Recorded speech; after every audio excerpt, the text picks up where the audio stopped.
Welcome back, viewers. You're watching WION World is One. This is World DNA, the show that gets you ahead of the rest. I'm Shivan Channa. And I'm Hem Kaur Saroya. And on the show today, of course, we're tracking what's happened in Slovakia. Prime Minister Robert Fico was shot multiple times in what the government has called a political assault. The police had detained the suspect at the site of the attack, and as per reports, urgents spent hours as they tried to save the Prime Minister's life. He is now out of danger. We'll, of course, continue to bring you all of the developments on that front on the show today. Also on the show, Russian President Vladimir Putin is in China for a two-day state visit with the aim of strengthening strategic partnership with Beijing. Now, Vladimir Putin is all set to meet Chinese President Xi Jinping, a meet that Washington will be keenly watching. We will get you the details on this right here on World DNA. Let's get you started with the headlines.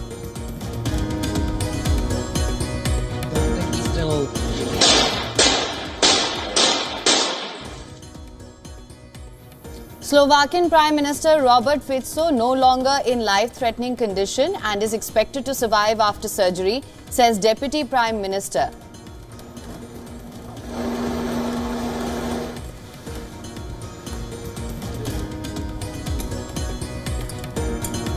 Israel's defense chief Yoav Gallant openly challenges Prime Minister Netanyahu about post-war plans for Gaza Strip in a televised statement.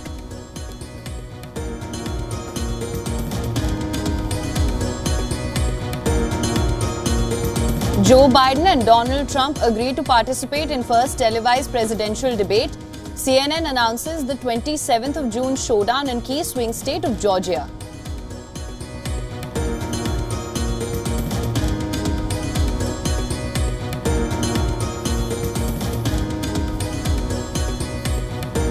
Vladimir Putin arrives in Beijing for a two-day state visit in show of unity between communist allies as Moscow presses forward with new Ukraine offensive.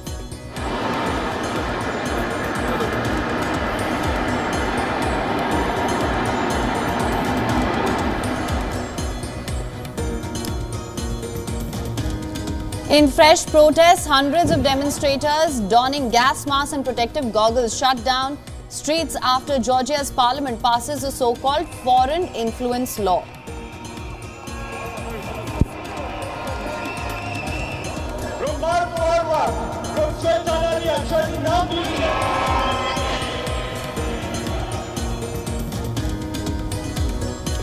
Indian Army sets up two armoured vehicle maintenance and repair facilities near China border in eastern Ladakh's Nyoma and Dibyo sector at altitudes of over 14,500 feet.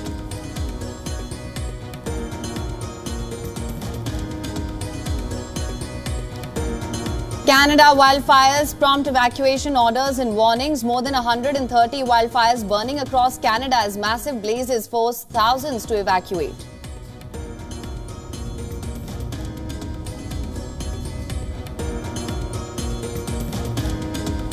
English Premier League clubs will vote on whether to scrap VAR from next season. Wolves formally submit a resolution which will trigger a vote at the league's annual meeting next month.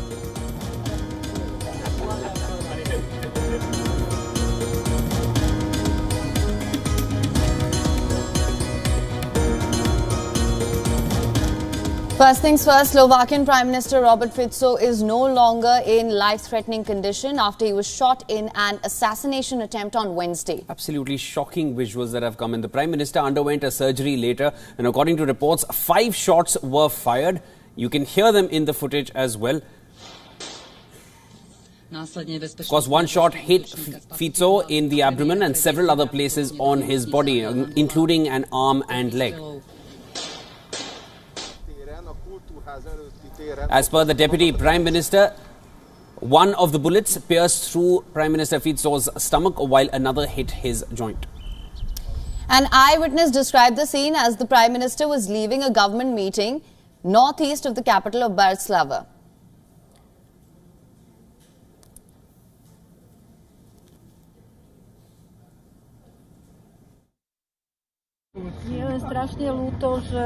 We went to shake hand to Mr. Fico. I was taking pictures of him when he walked out of the building. We were waiting for a long time and we were excited. Even one man was standing there for a long time. At this moment we heard something. We thought someone made a joke and threw a firecracker on the ground. That was my first reaction. These are images from the venue where Fico addressed a press conference in Hanover. Fico was in the city as part of a country-wide tour after coming to power late last year. The leader was greeting people in front of a cultural community centre in Hanover when several shots were fired. The 59-year-old was rushed to a nearby hospital and was eventually airlifted to another facility for urgent treatment. Fico's staff have said that transferring the Prime Minister to the capital Bratislava would take too long given his critical condition. Now, police authorities arrested a suspect from the scene. The preliminary reports say that the suspect is a man in his early 70s. His identity and the motive behind this attack are still not known.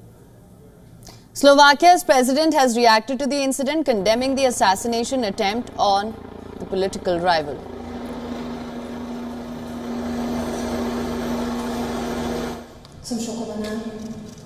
I am shocked. We are all shocked by the terrible and malicious attack on Prime Minister Robert Fico. Something serious has happened that we can't even realize yet. A physical attack on the Prime Minister is primarily an attack on a person, but it is also an attack on democracy. Any violence is unacceptable.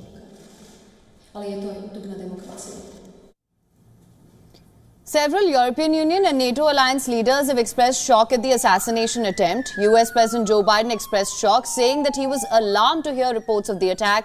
Hungarian Prime Minister Viktor Orban expressed deep shock over what he said, and I'm quoting here, "a heinous attack against my friend."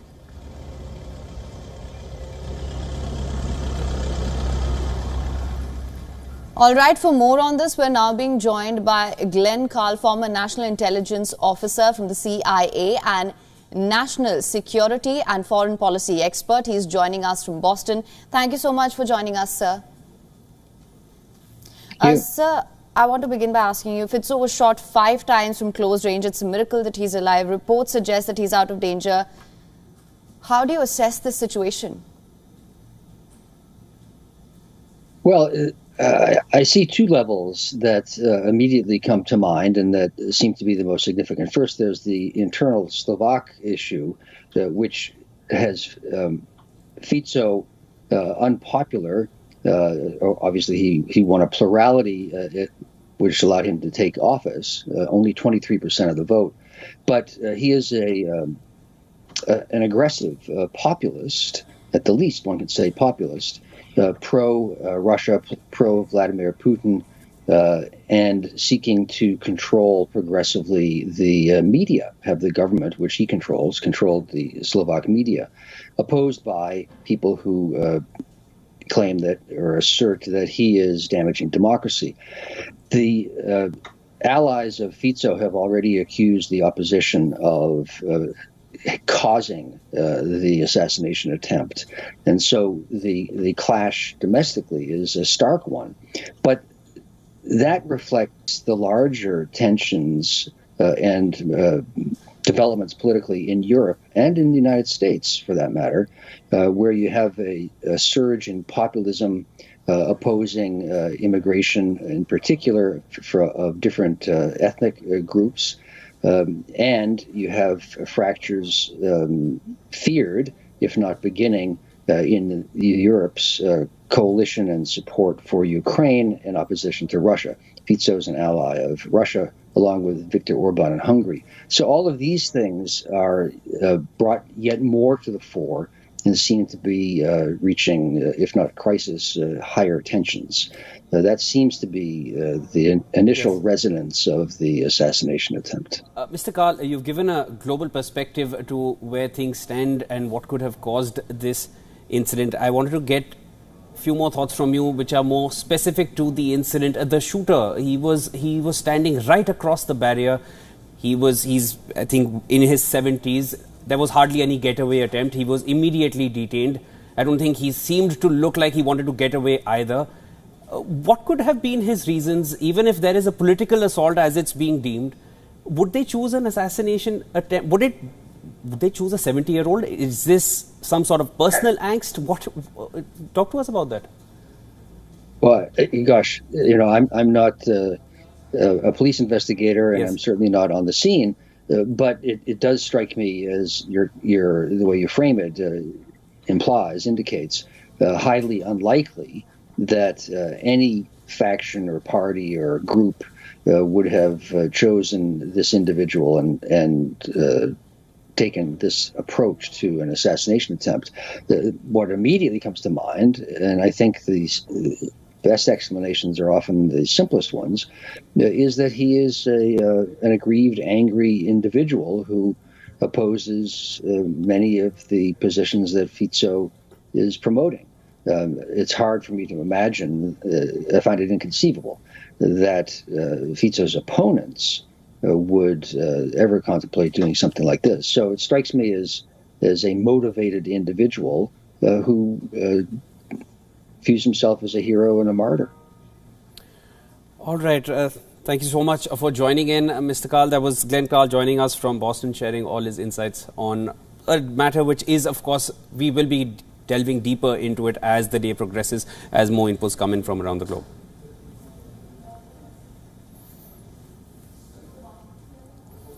All right, moving further from here, Israel is escalating attacks on Rafah as aid agencies continue to warn against the threat of famine in the enclave. With the latest ground assault in Rafah city, Prime Minister Netanyahu said, and I'm quoting here, that there is no humanitarian catastrophe in Gaza. He also claimed that over 500,000 people have been evacuated from Rafah amid intensified fighting, while Israeli forces launched an attack in the southern city of Rafah. Fighting has erupted in the north and central parts of the strip as well. The European Union has urged Israel to immediately end its military assault in the strip, adding that the failure to do so can quote-unquote put a heavy strain on Israel's ties with the bloc. On Wednesday, Prime Minister Netanyahu called on Egypt to work with Israel to reopen Rafah border crossing, quoting it as one of the most important and aid gateways. Netanyahu blamed Cairo for holding Gazans hostage by not cooperating on the crossing. The remarks came after Egypt accused Israel of not claiming responsibility over the humanitarian crisis in Gaza. Egypt has refused to help in opening the crossing, which has been closed since 7th of May. This comes over mounting fears that Israel might use it to launch an all-out offensive in the strip. Meanwhile, Hamas chief Ismail Haniyeh has blamed Israel for the current ceasefire deadlock. He said that the amendments proposed by Israel and the negotiators have stopped short of being accepted. Haniyeh rejected any post-war settlement in Gaza that excluded the Hamas group. We recently announced our agreement to the proposal presented to us by our brothers in Egypt and Qatar, which was known to the American administration and followed upon.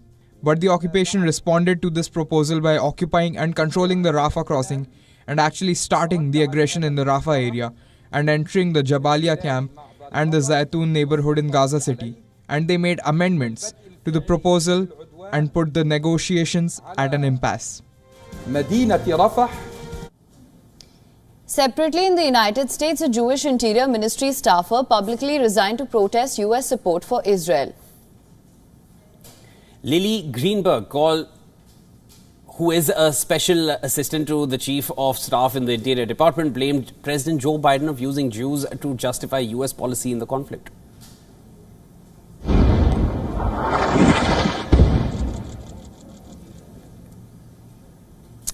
Now, the differences are all too evident in the Israeli cabinet. The Prime Minister Netanyahu has been under fire for his post-war plans, or the lack of any plans, in fact. Quite glaringly, this time it is his own defense chief who is questioning him now. In a televised news conference, of course, this is something for the whole world to see, Defense Minister Yoav Gallant said he has been unsuccessfully trying to promote a blueprint for an alternative Gaza administration made up of Palestinians. He said those efforts got no response, quote unquote, from various decision-making cabinet forums under Netanyahu. These were Gallant's words. Gallant, incidentally, comes from the Prime Minister's own Likud party.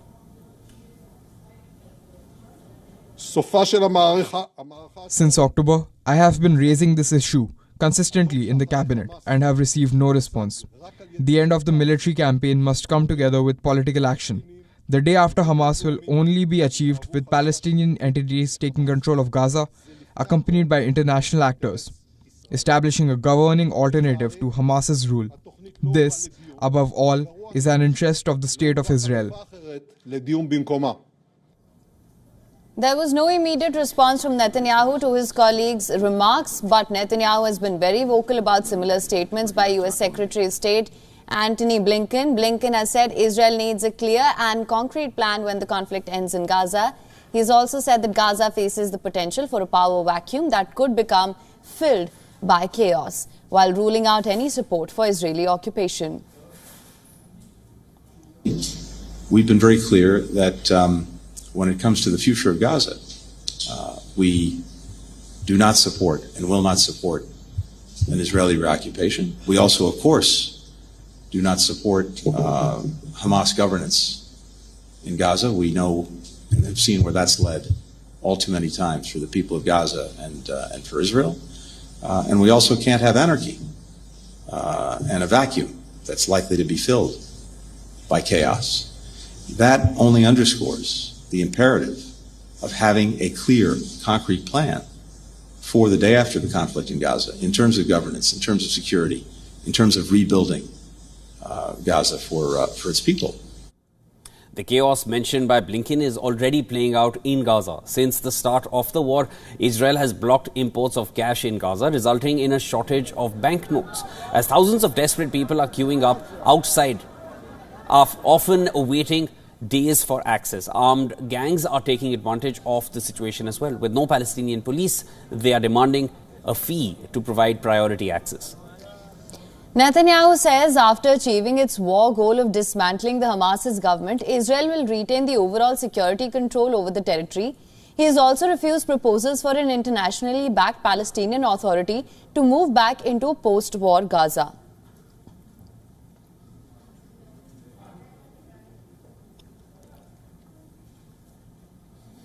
May 15th marked 76 years of Nakba, or catastrophe, for the Palestinians. In 1948, when Israel declared independence following the Arab War, over 700,000 Palestinians were displaced. 76 years later, Palestinians in Gaza and other regions of West Asia draw parallels to the current crisis in the war-torn enclave. Take a look.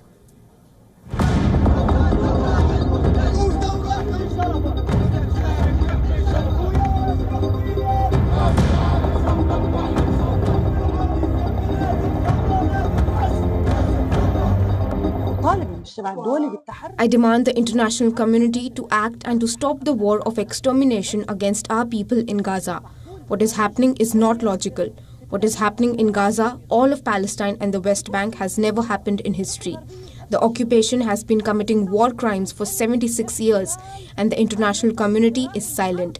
Until when? The world has to act to stop this massacre and war of extermination.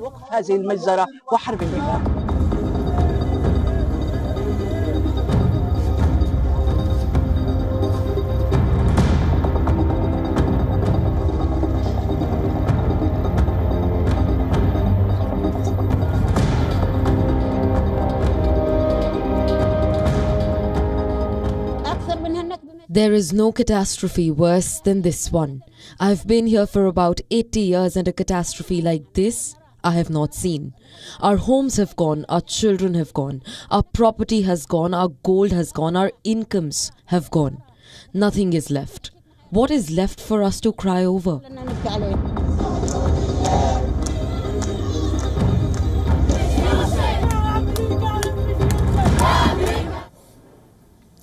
Now, just days after appointing his new government, Russian President Vladimir Putin has landed Beijing on a two-day state visit to China. Well, this is Putin's first foreign trip since his re-election in March and the second visit to China in just over 6 months, indicating China's strategic significance for Russia amid Western sanctions it is facing over its military offensive in Ukraine. With this visit, Putin is sending a message to the world about his priorities and his personal bond with Xi Jinping, a relationship that the leaders described in 2022 as one of no limits. The Russian president is expected to see greater support from Beijing in his meeting with counterpart Xi Jinping for his war effort in Ukraine and his economy. Kremlin said that two leaders will hold informal talks over tea this evening to discuss Ukraine, Asia, energy and trade.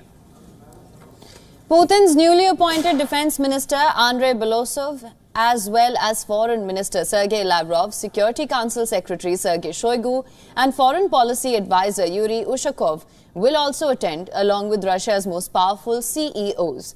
The two leaders are set to sign a joint declaration following the talks. China has strengthened its trade and military ties with Russia in recent years as the United States and its allies impose sanctions against both countries. According to Chinese figures, China-Russia trade has boomed since the Ukraine invasion and hit $240 billion in 2023. In an interview published in Xinhua ahead of his visit, Putin hailed Beijing's genuine desire to help resolve the Ukraine crisis.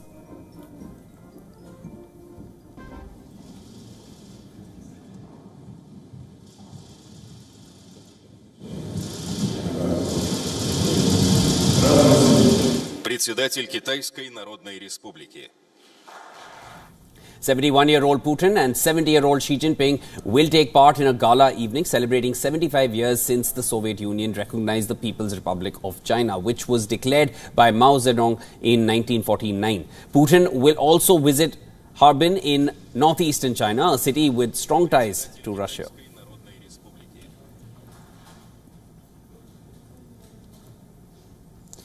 Moving on now, Joe Biden and Donald Trump have agreed to face off in two new presidential debates, one on the 27th of June at CNN studios in Atlanta and the second one on the 10th of September on ABC. Well, Americans are holding their breath as it will be the first on-stage clash between Biden and his predecessor in more than 3 years. Some nitty-gritty details, however, are still being worked out about the format and the moderators. The presidential hopefuls have agreed to a debate after exchanging barbs on social media, and Trump prodding Biden to agree to a debate for months.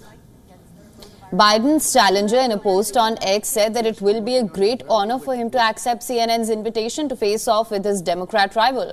Anywhere, anytime, any place. The 2024 Republican frontrunner told Biden. The sitting US president likewise agreeing said, I'm quoting again, "Over to you, Donald."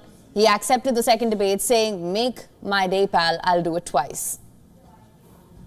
Donald Trump lost 2 debates to me in 2020. And since then, he hadn't shown up for debate. Now he's acting like he wants to debate me again. Well, make my day, pal. I'll even do it twice.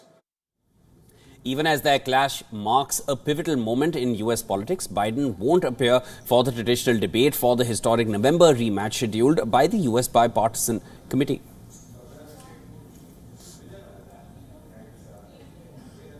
Now for more details on this, our correspondent Susan Tehrani has sent us this report. Listen to this.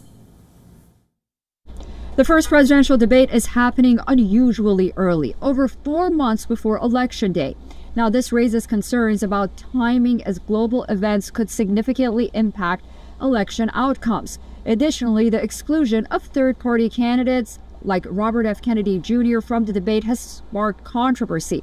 While Kennedy's candidacy has its own set of criticisms, his presence could have prompted a more substantial discussion between the two main candidates. With many dissatisfied with their options, the debate may ultimately help Americans decide which candidate will do the least amount of harm in the next 4 years as they watch these debates. Susan Tehrani reporting from New York for WION World is One. And as always, it's time now for a short break. Don't go anywhere. This is World DNA. On the other side, Indian Army has set up one of the world's highest tank repair facilities in eastern Ladakh. This comes amid continuing standoff with China along the line of actual control. Do stay tuned for that one.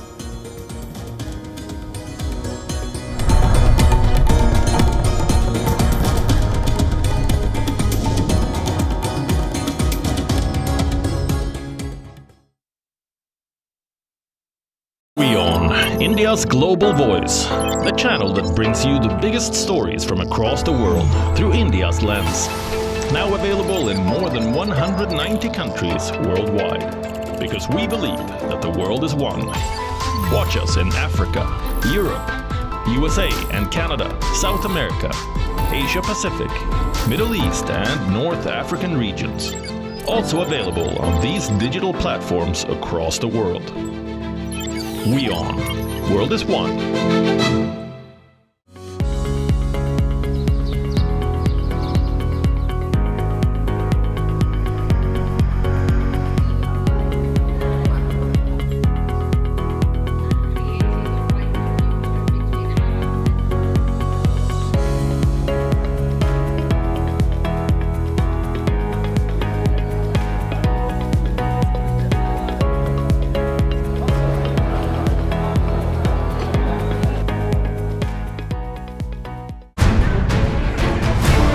Lawyers' critical comments on TV against President Kais Saied throws the country in disarray, triggering a lawyers' protest and clashes with the police against a belligerent North African leader.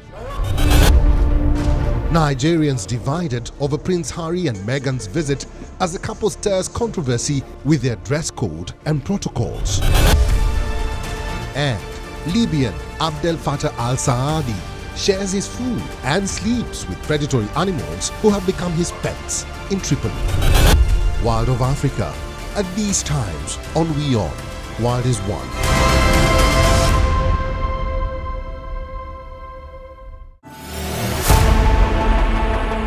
Know more, understand better, think ahead. Hello and a very warm welcome. You are watching Gravitas with me, Molly Gambhir.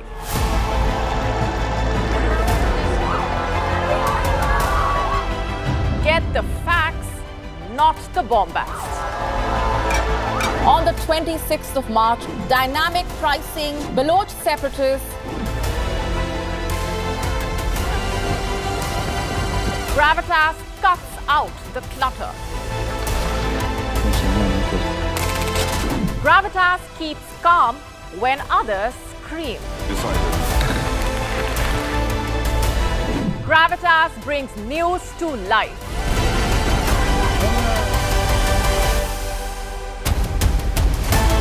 Weekdays, 9 p.m. IST, 3:30 p.m. GMT. Gravitas. Seeing is believing. From the bustling trading floors of Wall Street to the vibrant exchanges of Asian stock markets, WION breaks it down for you to make sense of what's happening, as we reveal the key factors behind events, strategic battles, and the game-changing business decisions that shape the world. We bring you all of this and more on World Business Watch. The biggest democratic exercise on the planet ever. Decoding the multiple colors of this multi-dimensional, multi-layered spectacle. WION deciphers the images and the hues. Sifts real performance from rhetoric and noise, claims and counterclaims, populist pitches and hidden truths. Untangling, unraveling this celebration of democracy.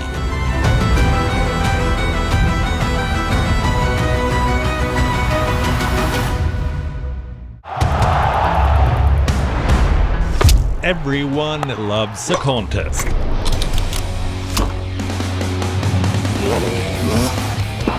But sport isn't just about victory and defeat. When the GOATs in sport speak, you hear it first on WION. You have to play good cricket over a period of time. I actually pushed myself right out of the damn tournament. We go beyond the stats. Our stories are quoted the world over. At WION, sport is part of our DNA. Come, join us on this journey. Weekdays 6:30 p.m. IST, 1 p.m. GMT.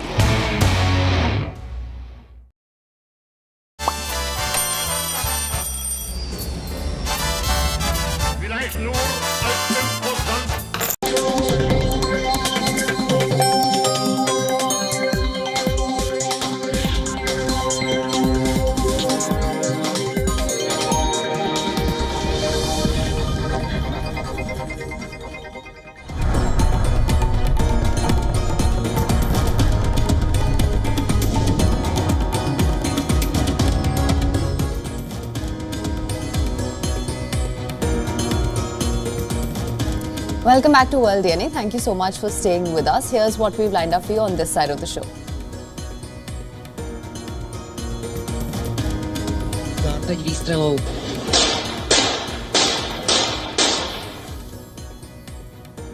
Slovakian Prime Minister Robert Fico, no longer in life-threatening condition, is expected to survive after surgery, says Deputy Prime Minister.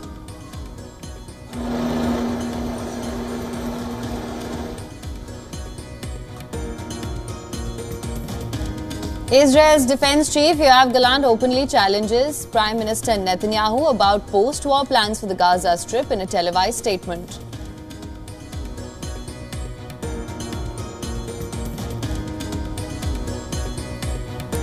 Joe Biden and Donald Trump agree to participate in first televised presidential debate. CNN announces June 27th showdown in key swing state of Georgia.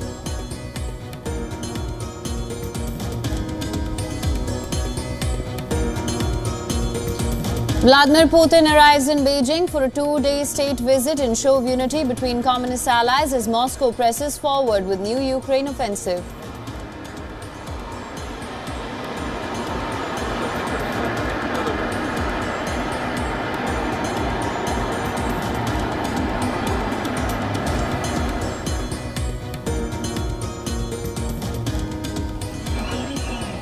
In fresh protests, hundreds of demonstrators donning gas masks and protective goggles shut down Tbilisi streets after Georgia's parliament passes a so-called foreign influence law.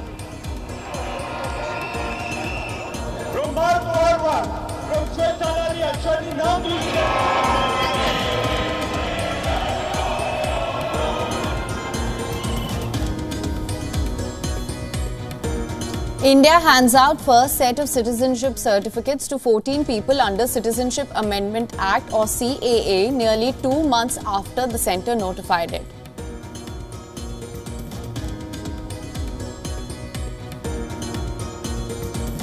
The Indian Army sets up 2 armoured vehicle maintenance and repair facilities near China border in eastern Ladakh's Neoma and DBO sector at altitudes of over 14,500 feet.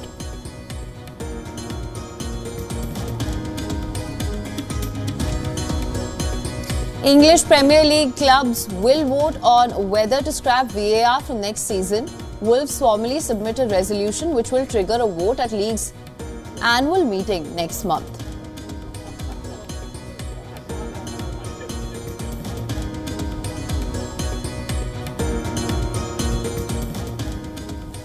In India, the first set of citizenship certificates to 14 people have been issued under the Citizenship Amendment Act, that's the CAA. Union Home Secretary Ajay Kumar Bhalla handed over these certificates to the applicants in Delhi.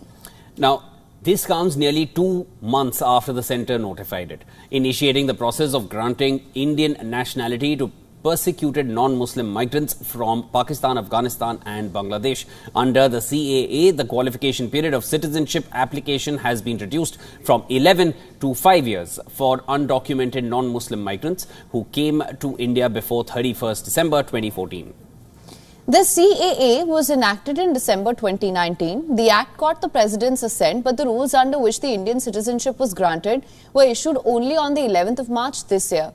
The notification drew sharp criticism from the opposition, which terms the move discriminatory and motivated by the Lok Sabha elections. Several parts of the country witnessed protests against the decision to implement CAA. Some fear the law could be used to declare them illegal immigrants and take away their Indian citizenship. Although the government denies this and said that the law is needed to help minorities facing persecution in Muslim-majority nations.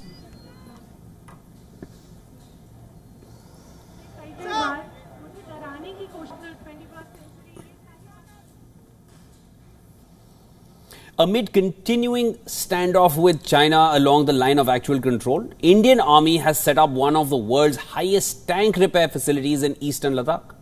Now, the 2 armoured vehicle maintenance facilities and repair facilities have been established near the Chinese border in Neoma and DBO sector at the altitude of over 14,500 feet. The region is the world's highest battlefield for tanks and infantry combat vehicles. The strategic move by the Indian Army, it has charted a new chapter in military logistics and operations, creating a record of sorts to support its troops. Indian Army has over 500 tanks and infantry combat vehicles deployed in eastern Ladakh since the beginning of the border standoff with China in 2020. The facilities will help troops overcoming hurdles in maintaining and repairing these assets in remote and high altitude regions. So far, the Army has been facing significant challenges in retrieving the vehicles for maintenance and repair in harsh terrain and extreme weather conditions of the region. Army Chief General Manoj Pandey recently visited one of these facilities and acknowledged the significance of maintaining combat fleet operational readiness in rugged terrain and extreme environments as well.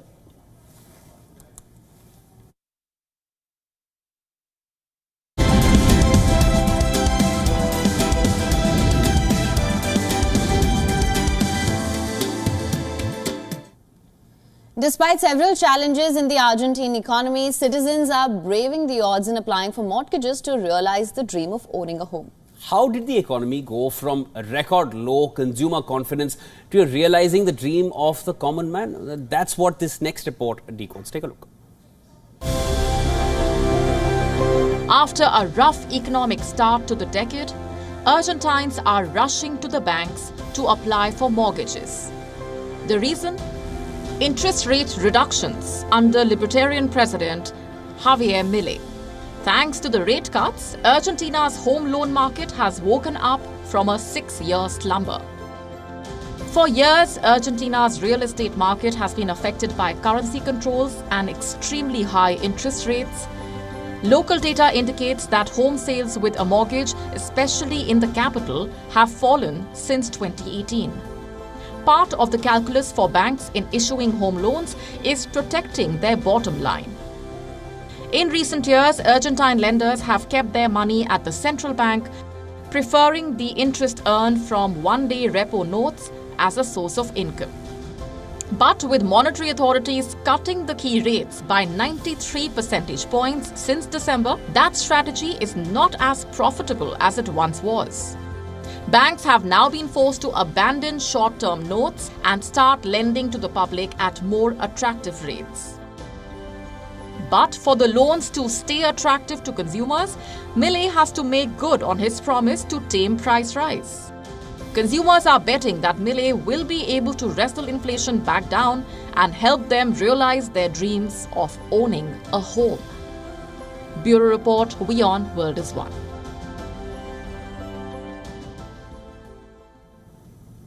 China's property market crisis has clearly weighed on the world's second largest economy. Now, China is considering a proposal to have local governments across the country buy millions of unsold homes. And this is based on a Bloomberg report quoting sources familiar with this plan. Take a look at our next report to know more about this.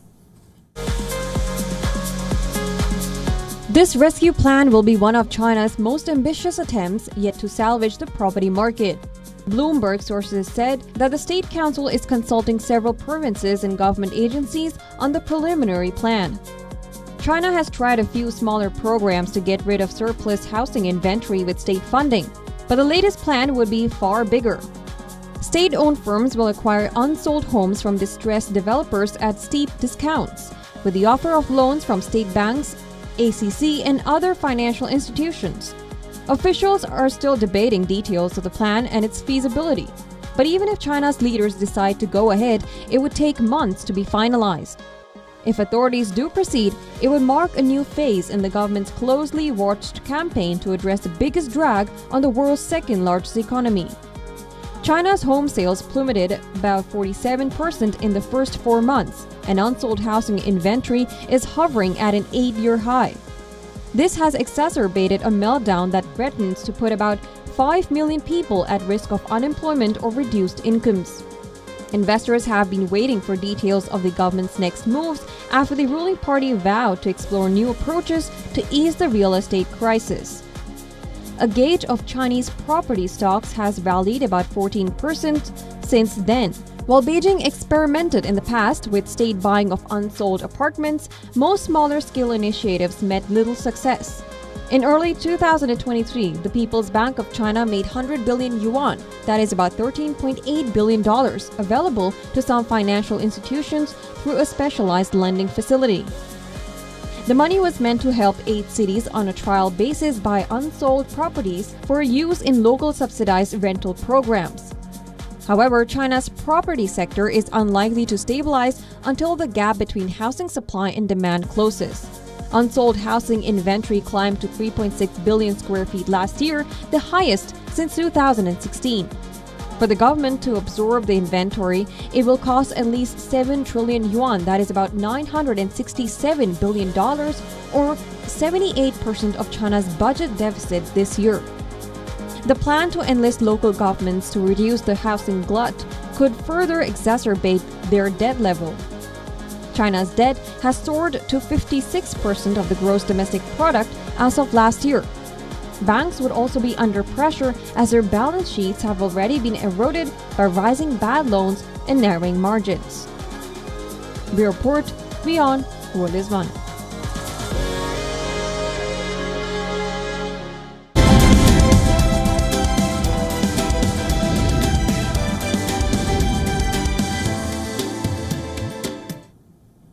Let's now take a look at all the developments from the world of technology. Last week, Elon Musk's brain chip startup Neuralink announced that the company had encountered a setback with its brain implant technology. The company revealed that its device had started detaching from the patient's brain. And now more details have surfaced on this. According to people familiar with the matter, the company was aware of the brain wire issue for years. Results from animal testing showed that the wires could retract from the brain. The company, however, chose to ignore the issue altogether. Moreover, reports suggest the US Food and Drug Administration was also aware of the potential issue with the wires, since the company had shared the animal test results as part of their application to begin human trials. Redesigning the threads comes with its own set of risks. For instance, re-implanting wires could result in brain tissue damage. Tech giant Apple has claimed to have prevented over $7 billion in fraudulent transactions on its App Store over the last 4 years. During this time, it blocked over 14 million stolen credit cards and more than 3 million accounts from making transactions again. According to the company, as digital threats kept evolving, Apple kept expanding its anti-fraud initiatives to protect its users. Last year, Apple rejected over 1.7 million app submissions for not meeting its strict standards. The company also terminated nearly 374 million developer and customer accounts and removed close to 152 million ratings and reviews over fraud concerns.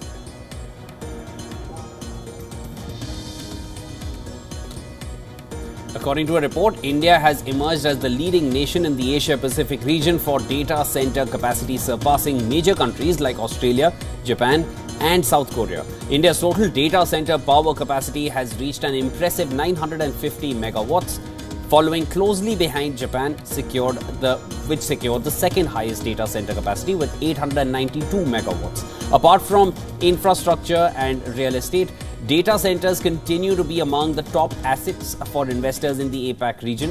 According to the report, global investors are keenly interested in the Indian data center market to explore partnerships and joint ventures with local operators. Between 2018 and 2023, India secured investment commitments exceeding $40 billion from both global and domestic investors.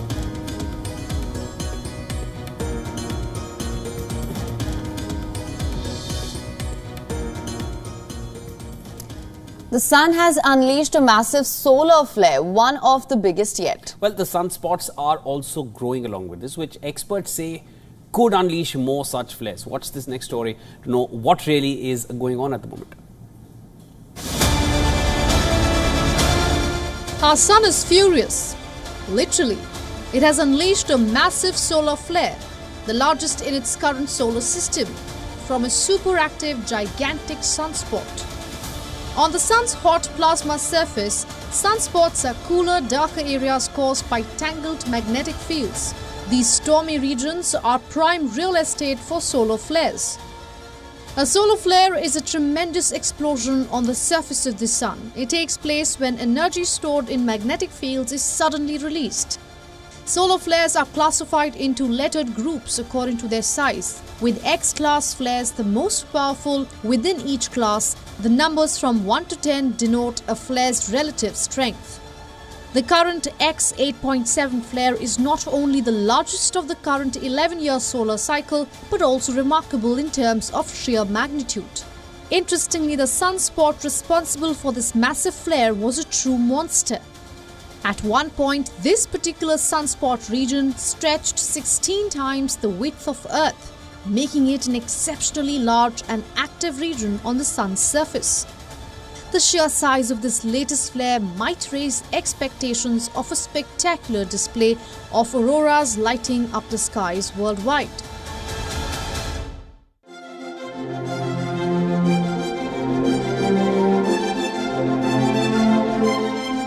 But experts suggest this particular event is not expected to cause the northern lights to appear farther south than usual. However, as is often the case with strong solar flares, there is a possibility of radio blackouts on the sunlit side of our planet. Bureau Report, WION World is One.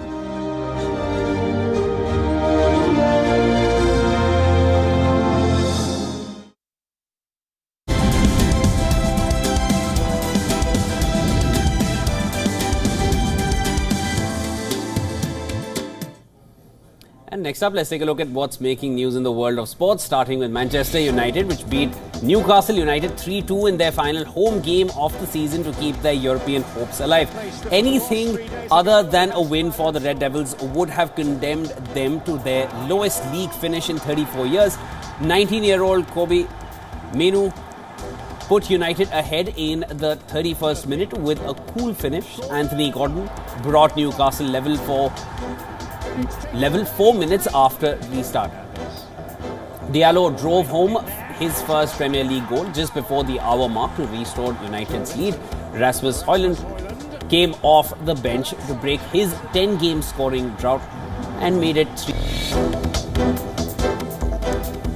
The English Premier League clubs will vote on whether to scrap video assistant referees or VAR from next season. Wolverhampton Wanderers have formally submitted a resolution to the Premier League, which will trigger a vote at their annual general meeting next month. The club said that VAR has led to unintended negative consequences that are damaging the relationship between fans and football.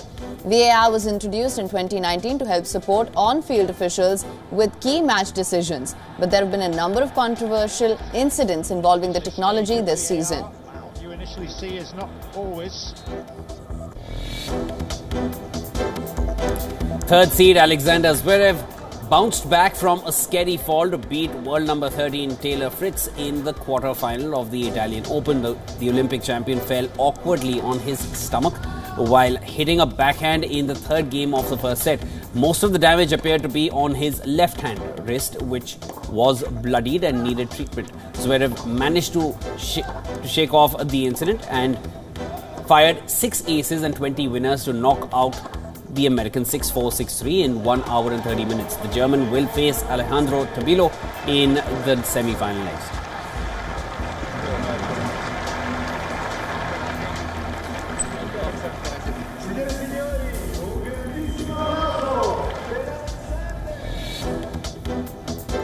Over to some cricket action. Rajasthan Royals are still not assured of a top 2 finish in the Indian Premier League. The former champions went down against Punjab Kings by 5 wickets for their 4th straight defeat.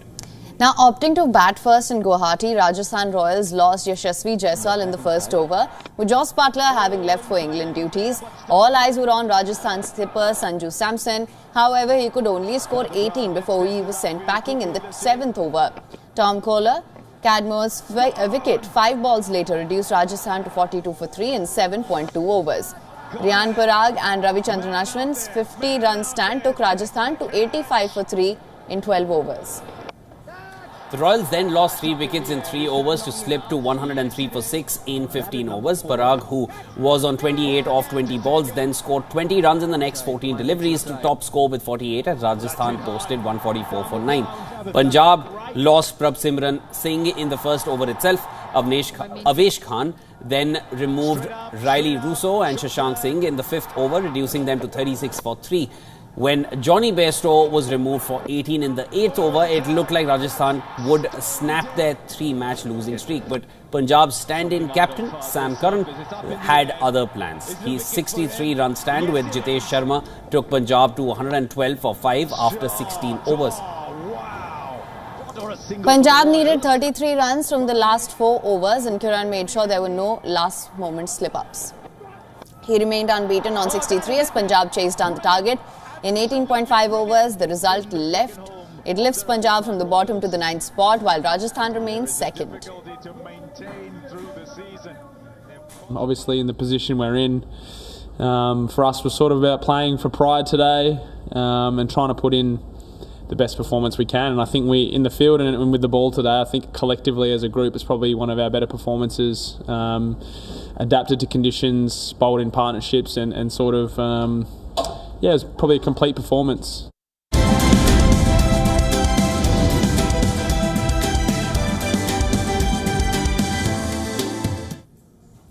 Are you a music enthusiast? Do you like guitars? If yes, this one is for you. Eric Clapton's Wonderful Tonight guitar is going